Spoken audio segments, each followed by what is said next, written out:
ඕගලන් දැනන් හිටියද ඇඳුමක ලේබල් එකකින් සයිස් එක විතරක් නෙවෙයි කියන්නේ. සාමාන්‍යයෙන් ඇඳුමක ලේබල්ස් දෙකක් තියෙනවා. එකක් සයිස් ලේබල් එක, අනිත් එක කෙයා ලේබල් එක. සයිස් ලේබල් එකේ කියන්නේ මේ ඇඳුමේ සයිස් එක මොකක්ද කියලා. කෙයා ලේබල් එක කියන්නේ මේ ඇඳුම කොහොමද අපි බලාගන්නේ කියන එක. ඒ කෙයා ලේබල් එකේ කියනවා මේක අයන් කරන්න අවශ්‍ය ඇඳුමක්ද, අයන් කරන්න අවශ්‍ය නැති ඇඳුමක්ද, වොෂින් මැෂින් දාන්න පුළුවන් ඇඳුමක්ද, වොෂින් මැෂින් දාන්න බැරි ඇඳුමක්ද කියලා. සමහර ඇඳුම්වල පොඩි ටැග් එකක් එනවා hand wash only. ඒ කියන්නේ අතේ හොදන්න විතරක් කියලා.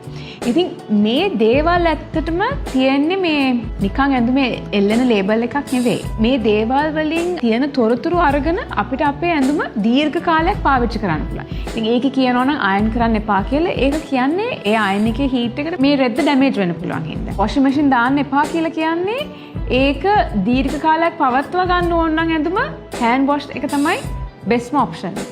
ඉතින් මේ කෙයා ලේබල් එකේ කියන දේවල් කියවන්න, ඒක බලන්න. ඒකෙන් ඔයාලට උපදෙසක් දෙන්නේ මේ ඇඳුම දීර්ඝ කාලයක් කොහොමද තියාගන්න පුළුවන් කියලා.